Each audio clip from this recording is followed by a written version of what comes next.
बच्चों, मैंने आपको अभी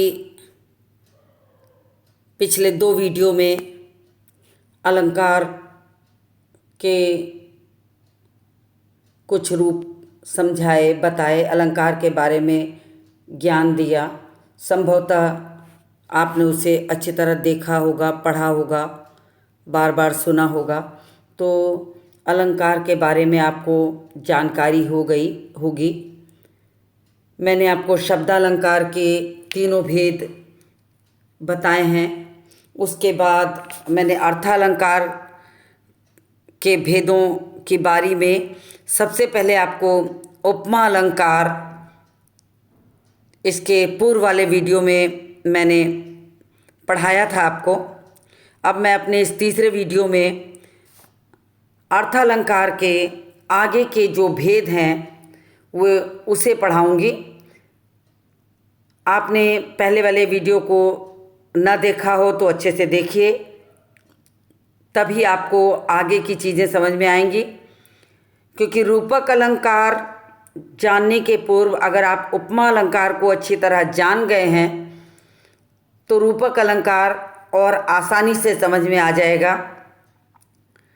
दोनों की स्थितियों में अंतर के कारण एक को उपमा और दूसरे को रूपक अलंकार कहते हैं। मैं थोड़ा सा आपको पूर्व ज्ञान दे करके उपमा अलंकार की चर्चा कर दूं इस रूपक अलंकार को समझाने के पहले, क्योंकि उपमा अलंकार में मैंने आपको उपमा के 4 अंग बताए थे: उपमेय, उपमान, साधारण धर्म और वाचक। इन चारों चीज़ों को अगर आपने उपमा अलंकार पढ़कर समझ लिया होगा तो आपको सारी चीज़ें अच्छे से समझ में आ सकती हैं। फिर भी मैं पुनरावृत्ति के रूप में थोड़ा सा आपको याद दिला दूं कि उपमेय और उपमान किसे कहते हैं। जिसकी तुलना की जाए उसे उपमेय कहते हैं, जिससे तुलना की जाए उसे उपमान कहते हैं,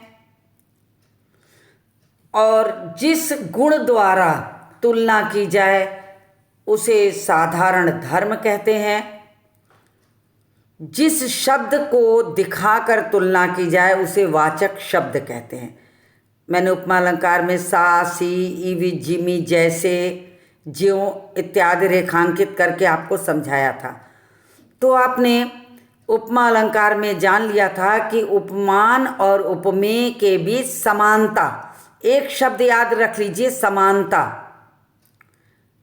समानता शब्द आई थी वहाँ उपमा अलंकार में कि दोनों के बीच में समानता की जाती है। अब मैं रूपक अलंकार आपको समझाती हूँ कि जहाँ गुणों की अत्यधिक समानता के कारण उपमेय को उपमान का ही रूप मान लिया जाए, अर्थात उपमान का उपमेय में आरोप कर अभेद स्थापित किया गया हो, वहाँ रूपक अलंकार होता है। अब मैं बिल्कुल साधारण भाषा में आपको रूपक अलंकार समझाती हूँ कि उपमा अलंकार में उपमेय और उपमान के बीच समानता दिखाई जाती है, लेकिन रूपक अलंकार में उपमेय और उपमान के बीच समानता नहीं दिखाई जाती, बल्कि उपमेय जो रहता है वो पीछे छिप जाता है, उपमान सामने आ जाता है। जिस चीज़ से तुलना की जाती है वो बिल्कुल सामने होता है और उपमेय उसके पीछे छिप जाता है। जैसे मैंने उपमा अलंकार में एक पंक्ति कही थी, उसका मुख चंद्रमा के समान है। आपको अगर वो वाला वीडियो आपने देखा होगा तो आपने सुना होगा कि मैंने उसमें कई बार इस पंक्ति को दोहरा के आपको समझाया था कि उसका मुख चंद्रमा के समान है। यहाँ पर उपमेय और उपमान के बीच समानता की गई थी, लेकिन रूपक अलंकार में हम ये नहीं कहते कि उसका मुख चंद्रमा के समान है, बल्कि हम ये कहते हैं उसका मुख चंद्रमा है। मुख को पूर्णतः हम चंद्रमा ही मान लेते हैं, उपमान को ही हम मुख्य मान लेते हैं। हर तरह से उपमान जो रहता है वो आगे आ जाता है और उपमेय उसके पीछे छिप जाता है। मुख जो है उस चंद्रमा के पीछे छिप गया है। यहाँ मुख को चंद्रमा के समान नहीं, मुख को चंद्रमा मान लिया गया है, पूर्णतः चंद्रमा ही है। तो ये रूपक अलंकार है। दूसरी जो मुख्य चीज़ है, उपमेय और उपमान के बीच अंतर दिखाई नहीं देता, अभेद हो जाता है। आप उसमें एक दूसरे के पीछे हो जाने के कारण वे बिल्कुल दिखाई नहीं पड़ते। जो उपमान होता है वो सामने होता है और उपमेय छिप जाता है, तो उपमान के नाम से ही पहचान होती है। इसलिए उपमेय और उपमान के बीच अभिन्नता हो जाती है, अभेद हो जाता है। इसलिए यहाँ पर रूपक अलंकार होता है। ये इसकी बहुत बड़ी पहचान है। उपमा अलंकार में दोनों के बीच समानता थी। मैं बार बार इसलिए दोहरा रही हूँ कि आपको कोई संशय न रह जाए। उपमेय और उपमान के बीच उपमा अलंकार में समानता की जाती है, लेकिन रूपक अलंकार में समानता नहीं होती, अभिन्नता हो जाती है। दो शब्द याद रख लीजिए, समानता और अभिन्नता। अभिन्नता या अभेद कह लीजिए। तो जो उपमान होता है वही सर्वोपरि होता है, वही दिखाई पड़ता है और इसमें कहीं भी कोई वाचक शब्द का प्रयोग नहीं होता। उपमा अलंकार में सा, सी, इव, जिमि जैसे आदि तमाम वाचक शब्द आए थे, लेकिन रूपक अलंकार में कहीं भी कोई वाचक शब्द नहीं आता है। इसको मैं आपको उदाहरण के द्वारा समझाती हूँ। आप उदाहरण पढ़ के मैं समझाऊंगी, तब आपको अच्छी तरह से समझ में आ जाएगा कि क्या कहा गया है। तो एक दो उदाहरण मैं इसमें से समझा देती हूँ, कुछ अलग से बोलती हूँ, जिसको आप अपनी कॉपी पे लिखकर मुझे बाद में बताइएगा कि उसमें रूपक अलंकार कहाँ पर है। तो जो उदाहरण दिया गया है उसमें है, मैया मैं तो चंद्र खिलौना लई हूँ। कृष्ण भगवान माँ से कहते हैं कि मैया मैं तो चंद्र खिलौना ली हूँ। कृष्ण भगवान चंद्रमा को देखकर माता से कहते हैं कि मुझे वही जो खिलौना चंद्रमा जो दिख रहा था, कि मुझे वो वाला खिलौना चाहिए। खिलौना और चंद्रमा के बीच में कोई अंतर नहीं रह जाता, वो चंद्रमा को ही खिलौना मान लेते हैं। तो यहाँ पर जो उपमेय है उपमान है चंद्रमा, वही मुख्य हो गया, इसलिए यहाँ पर रूपक अलंकार है। तो मैं रेखांकित कर देती हूँ रूपक अलंकार के शब्द को, चंद्र खिलौना। फिर आगे की पंक्ति पर देखिए, चरण कमल बंदो हरिराई। चरण कमल बंदो हरिराई, ईश्वर के जो चरण हैं वो क्या हैं?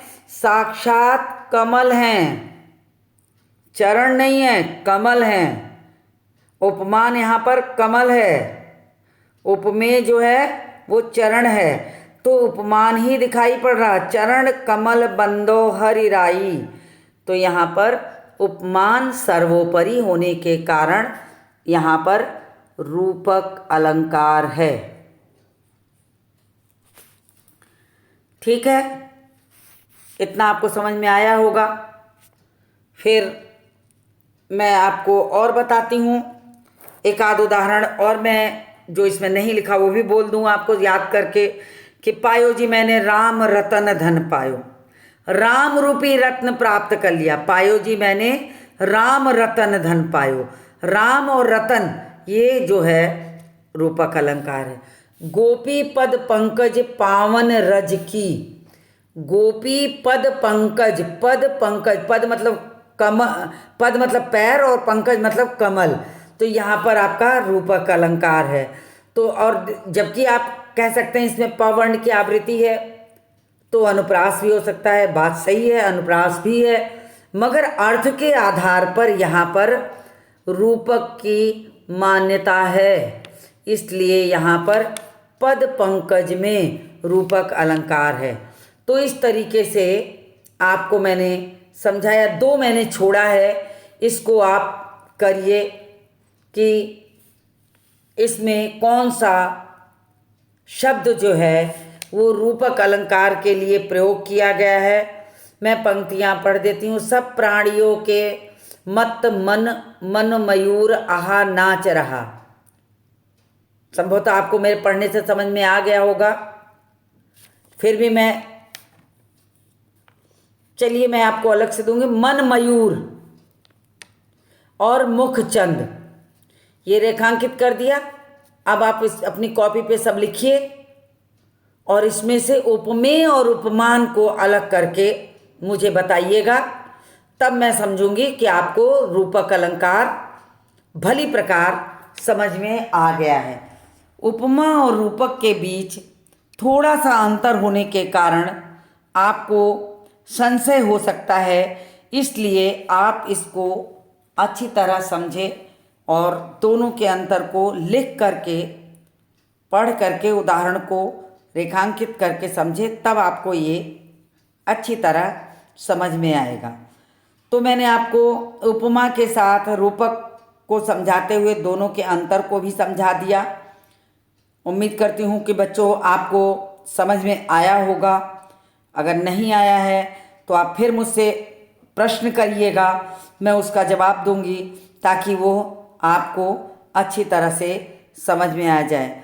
अगर आप अपने डाउट क्लियर करने के लिए मुझसे बात करना चाहते हैं तो मुझसे मिलिए, मुझसे बात करिए, तब जा कर के आपको व्याकरण की ये सारी चीज़ें अच्छी तरह समझ में आ जाएगी। तो मैं अब आगे बढ़ती हूँ। आगे बढ़ती हुई मैं आती हूँ उत्प्रेक्षा अलंकार पर। अब देखिए, मैंने आपको उपमा समझाया, रूपक समझाया, अब मैं उत्प्रेक्षा अलंकार आपको समझाती हूँ।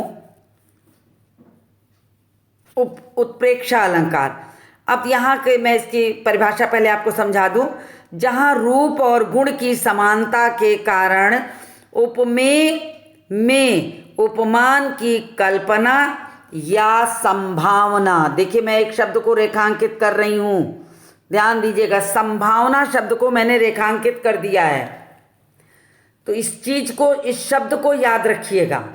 तो मैं आपको तीनों के उपमा, रूपक और उत्प्रेक्षा में एक एक शब्द बताऊंगी, उसको अगर आप याद कर लेंगे तो तीनों चीजें आपको समझ में आ जाएगी। तो यहाँ पहले मैं इसको समझा दूं। जहाँ रूप और गुण की समानता के कारण उपमेय में उपमान की कल्पना की संभावना की जाती है, और यह संभावना किन शब्दों के द्वारा व्यक्त होती है?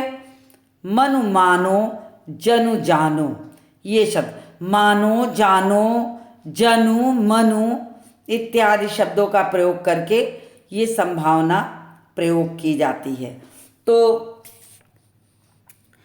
जो आगे एक उदाहरण दिया है, मैं उसको पढ़ करके संभावना वाले शब्द को रेखांकित करूंगी ताकि आपको उत्प्रेक्षा अलंकार पहचानने में कहीं दिक्कत न हो।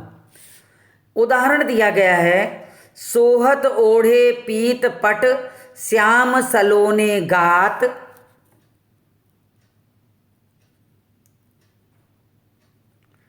सोहत ओढ़े, ओढ़े पीत पट श्याम सलोने गात, मनहु नील मन शैल पर आता पर्यो प्रभात। यहाँ आपको समझा दें कि देखिए, यहाँ ये संभावना का शब्द मनहु आ गया। उत्प्रेक्षा अलंकार में ये सारे शब्द मिलेंगे ही मिलेंगे आपको।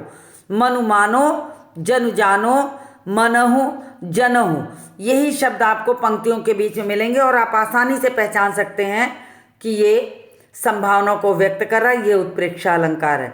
सोहत ओढ़े पीत पट श्याम सलोने गात, कृष्ण भगवान का वर्णन चल रहा है। ये आपको मैंने बिहारी पढ़ाया था तो उसमें ये दोहा आया हुआ था, तो संभवतः आपको मैंने उसमें अर्थ बताया तो आपको समझ में आ रहा होगा कि कृष्ण भगवान जो हैं पीला वस्त्र ओढ़े हुए हैं, और पीला वस्त्र ओढ़ करके इतने सुंदर लगते हैं कि मानो नीलमणि पर्वत पर सूर्य का प्रकाश पड़ रहा हो जैसे सुंदर लगता। तो ये मानो नीलमणि पर्वत, मानो शब्द कहकर संभावना व्यक्त की गई है किसके बीच में?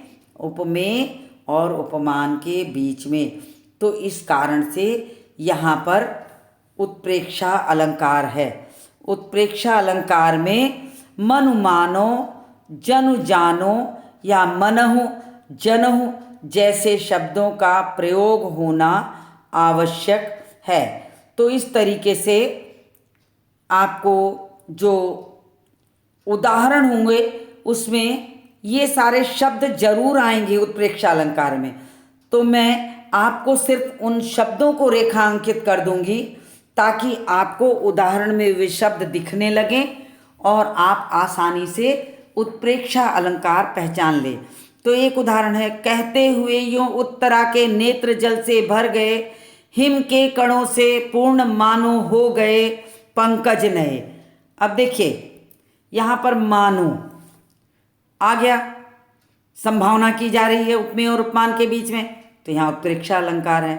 आगे की लाइन है, फूले हैं कुमुद फूली मालती सघन बन, फूली रहे तारे मानो मोती अगिन, मानो मोती अनगिन है, मतलब अगणित बिना गिने। तो यहाँ भी देखिए मानो शब्द आया है, तो यहाँ पर भी जो है संभावना व्यक्त हुई है। अब देखिए आगे की पंक्ति में है, मानो भीत जान महाशीत है पसार पानी मानो, छातियाँ की छाह राख्यो पावक छिपाए के। यहाँ मानो आया है, यहाँ मानो आया है, तो यहाँ भी ये उत्प्रेक्षा अलंकार है। फिर देखिए आगे, सो जनु हमरे माथे काढ़ा, यहाँ देखिए जनु शब्द आया, ये भी संभावना व्यक्त कर रहा है। तो मैंने आपको उदाहरण में सबसे पहले उत्प्रेक्षा अलंकार समझाते हुए आपको बताया था कि मनु मानो जनु जानो जैसे शब्दों का प्रयोग पंक्तियों के बीच में कहीं ना कहीं अवश्य ही मिलेगा। इससे संभावना व्यक्त होती है उपमेय और उपमान के बीच। तो इस तरीके से जो आपको उत्प्रेक्षा अलंकार पहचान में आ जाएगा आसानी से।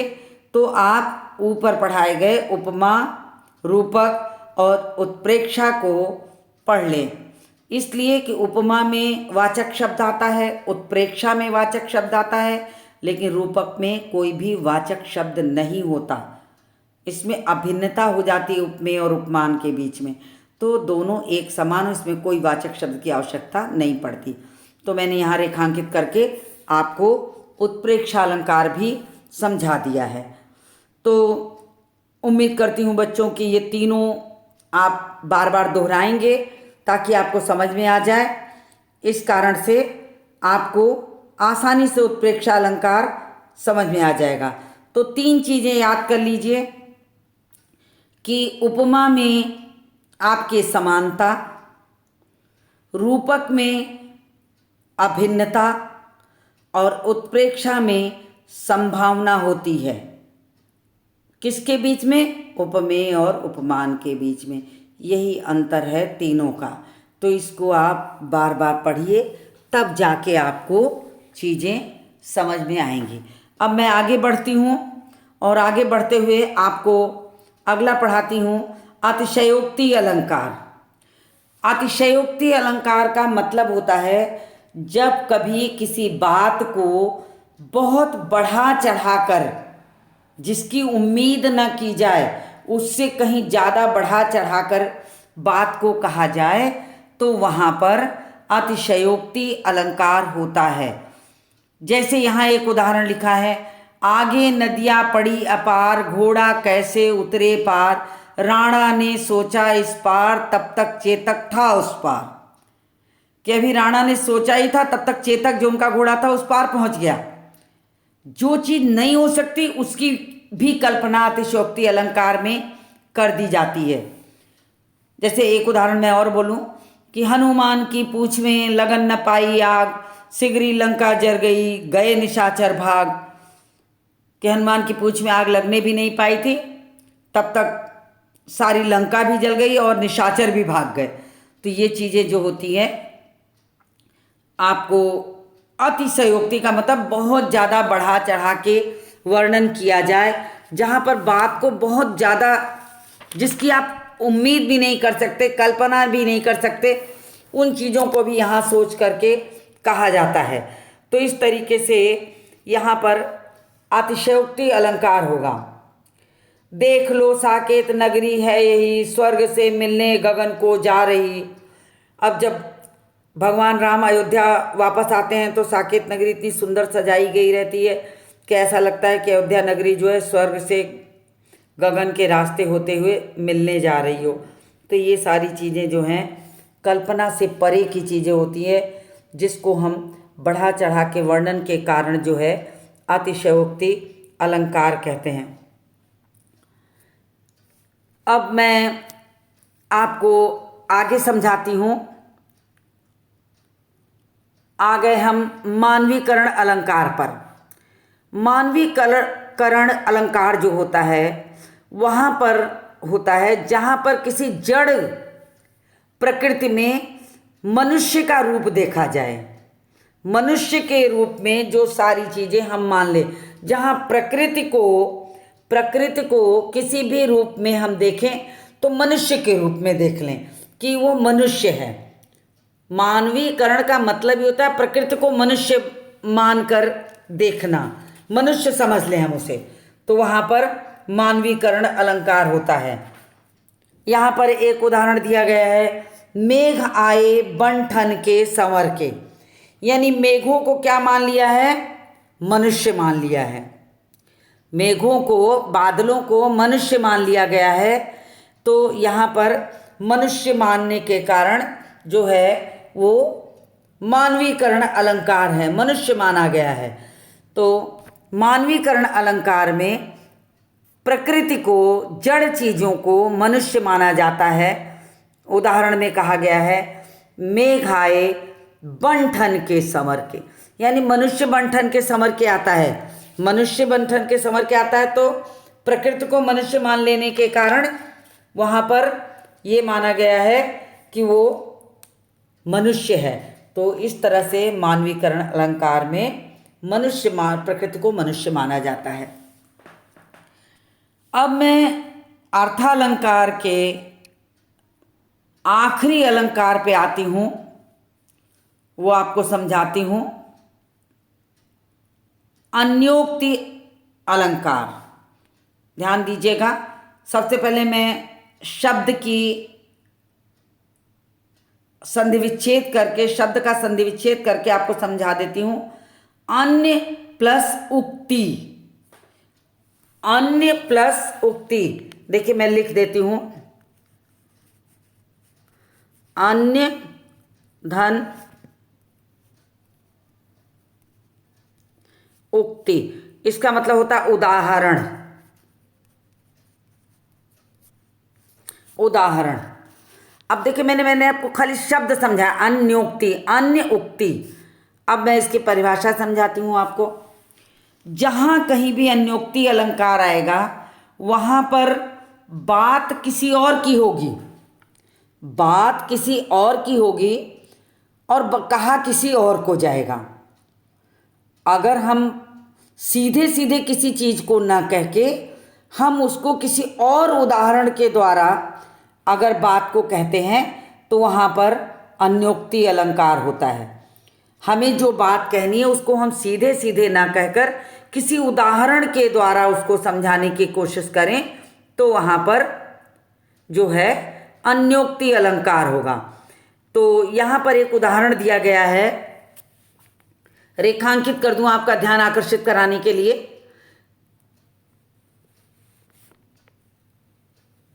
नहीं पराग नहीं मधुर मधु, नहीं विकास यही काल, अली कली ही सो बंध्यो, आगे कौन हवाल। अब देखिए यहाँ पर मैं पहले इसका दोहे का आपको प्रसंग बता दूं कि यह दोहा कहाँ का है। राजा जयसिंह के दरबार में बिहारी जो रहते हैं वो राजकवि रहते हैं, और राजा जयसिंह जब अपने नवोढ़ा पत्नी के साथ नवविवाहित रहते हैं और बहुत दिनों तक राज दरबार में नहीं आते, तो लोगों को लगता है कि राजा तो विवाह करने के पश्चात राजकाज भूल गए। तो लोगों ने राजकवि बिहारी को ये कहा कि अब इन्हें समझाना चाहिए। किसी की हिम्मत तो पड़ नहीं रही थी कि राजा को कहे। तो बिहारी ने इसी दोहे को एक कागज़ में लिखा और दासी से भिजवा दिया उनके राजमहल में। तो दासी ले जाकर उन्हें दे आती है। जब राजा जयसिंह ने पढ़ा कि नहीं पराग नहीं मधुर मधु, नहीं विकास यही काल, अली कली ही सो बंध्यो, आगे कौन हवाल। कि अभी तो फूल में न पराग है न उसका विकास हुआ है। अगर भौरा अभी से कली के पास में इस तरह बंध गया तो आगे उसकी क्या स्थिति होगी। बिहारी ने सिर्फ इतना ही दोहे में लिखा था, लेकिन राजा जयसिंह को पूरी बात समझ में आ गई कि बिहारी ये बात उनको कह रहे हैं कि जो अपनी नवोढ़ा पत्नी के साथ नवविवाहित होने के कारण राजकाज भूल करके दरबार में आना छोड़ दिए हैं। ये उन्हीं को उदाहरण दे के समझाया गया है। तो इसलिए यहाँ पर ये दोहा जो है अन्योक्ति अलंकार का मुख्य उदाहरण बन गया।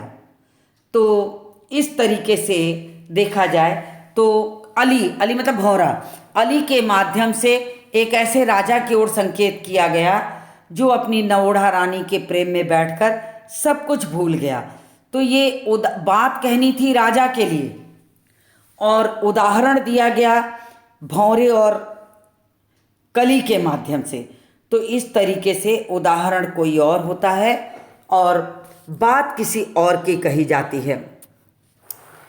फिर इस तरह से यहाँ पर अन्योक्ति अलंकार हो गया। और एक और उदाहरण मैं आपको दे दूं। जिन दिन देखे वे कुसुम, गई सुबीती बहार, अब अली रही गुलाब में, अपत कटीली डार। अब यहाँ अली भी भौरे का माध्यम है। कवि ने किसी गुणवान अथवा कवि की ओर संकेत करते हुए अपने आश्रयदाता पतझड़ के गुलाब की तरह पुष्पहीन होने, धनहीन होने की बात कही है कि यहाँ गुलाब और भौरे के माध्यम से आश्रित कवि और आश्रयदाता का वर्णन किया गया है। तो इस तरीके से यहाँ पर सीधे सीधे कवि और आश्रयदाता को न कह के गुलाब और कांटों के माध्यम से, कली के माध्यम से बात कही गई। फिर एक उदाहरण और देती हूँ। माली आवत देख के कलियां करे पुकार। ध्यान से सुनिएगा। माली आवत देख के कलियां करें पुकार, फूले फूले चुन लिए, काली हमारी बारी। अब इस दोहे में मृत्यु को कहा गया है। मैंने बहुत धीरे धीरे दोहा बोला है इसीलिए कि आप अगर उसे उतारना चाहें तो उतार भी सकते हैं। मैं एक बार और बोल देती हूँ। माली आवत देख के कलियां करें पुकार, फूले फूले चुन लिए, काली हमारी बार। अब यहाँ पर कवि ने मृत्यु की ओर संकेत किया है। मृत्यु को कहा जा रहा है कि मृत्यु को आते देख करके, जैसे माली बगीचे में जाता है तो आज इस फूल को तोड़ा, कल उस फूल को तोड़ा, बारी बारी एक एक फूल टूटते जाते हैं। उसी तरह मनुष्य होता है कि आज किसी की बारी मृत्यु की है तो कल दूसरे की बारी मृत्यु की आएगी। तो कलियां जो रहती हैं आपस में बातचीत करते हुए कहती हैं कि माली को आते हुए देख के, यानी मृत्यु को आते हुए देख कर कहती हैं कि फूले फूले चुन लिए। जो फूल फूल थे उनको तो चुन लिया गया, अब कल हमारी बारी होगी।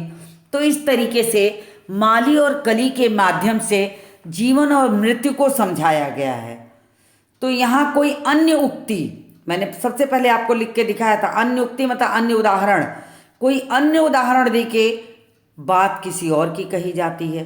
तो इस तरीके से देखा जाए तो अन्योक्ति अलंकार में सीधे सीधे बात को नहीं कहा जाता, बल्कि बात को किसी उदाहरण के द्वारा समझाया जाता है। तो इस तरह से मैंने आपको अर्थ अलंकार के सारे भेद यहाँ आपको समझाए। और पूरा अलंकार मैंने 3 वीडियो में बनाया है। तीनों वीडियो को आप बार बार चला के पढ़ें, सुने और लिखें, ताकि आपको वो अच्छी तरह समझ में आ जाए। शब्दालंकार और अर्थालंकार, शब्दालंकार के 3 और अर्थालंकार के भी सारे उदाहरण, सारे भेद आप अपनी कॉपी पे लिख लें, ताकि आपको वो अच्छी तरह से समझ में आ जाए। तो पूरा अलंकार आपको स्पष्ट हो जाएगा कि उसकी परिभाषा क्या है, उसके उदाहरण क्या हैं, और इस तरह से कुल मिलाकर के आपको मैंने अलंकार पूरा पढ़ा दिया। तीनों वीडियो में सारी चीज़ें आ गई हैं। अलंकार की परिभाषा, अलंकार का महत्व, अलंकार के 2 भेद, शब्दालंकार और अर्थालंकार, शब्दालंकार के 3 भेद, अनुप्रास, रूपक, यमक, और अर्थालंकार के भेद, उपमा, रूपक, उत्प्रेक्षा और अतिशयोक्ति, अन्योक्ति और मानवीकरण। तो इस तरीके से मैंने सारी चीज़ें आपको समझा दी, और उम्मीद करती हूँ कि आपको पूरी तरह से अलंकार समझ में आ गया होगा। अगर आपको किसी भी तरह का कोई संशय हो तो आप मुझसे बात करके, आप मुझसे ग्रुप में डिस्कशन करके, व्यक्तिगत रूप से कॉल करके भी आप मुझसे बात कर सकते हैं। और किसी भी तरीके का सवाल हो तो मुझे आप कहिए, मैं आपकी डाउट क्लियरिंग ऑनलाइन सेशन करके क्लास अलग से ले लूँगी, ताकि आपको और भी अच्छे से समझ में आ जाए। लेकिन आप मुझे जब बताएंगे कि आपको कहाँ दिक्कत है, तब सारी चीज़ें आपको समझ में आएंगी। इस तरह से आप तीनों वीडियो को दोहराइए, पढ़िए, ताकि आपको कोई कठिनाई हो तो आप मुझसे पूछ सकिए।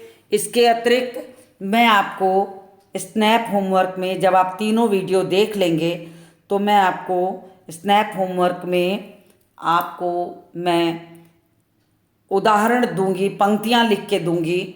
आप उसमें अलंकार पहचान करके नाम लिख के होमवर्क को करके मुझे दीजिएगा, ताकि मैं मानूं कि आपको अच्छी तरह से अलंकार समझ में आ गया। तो इस तरह से यहीं पर आकर ये अलंकार का तीनों वीडियो में अलंकार की सारी चीज़ें समाप्त हो गई हैं। अब आपका काम है उसकी पुनरावृत्ति करना, दोहराना। फिर मैं आपसे सवाल पूछूंगी, आपको प्रश्न दूंगी, उसके उत्तर लिखने को दूंगी, ताकि आपको अच्छी तरह समझ में आ गया हो। मुझे उम्मीद है कि अलंकार आपको भली प्रकार समझ में आ गया होगा।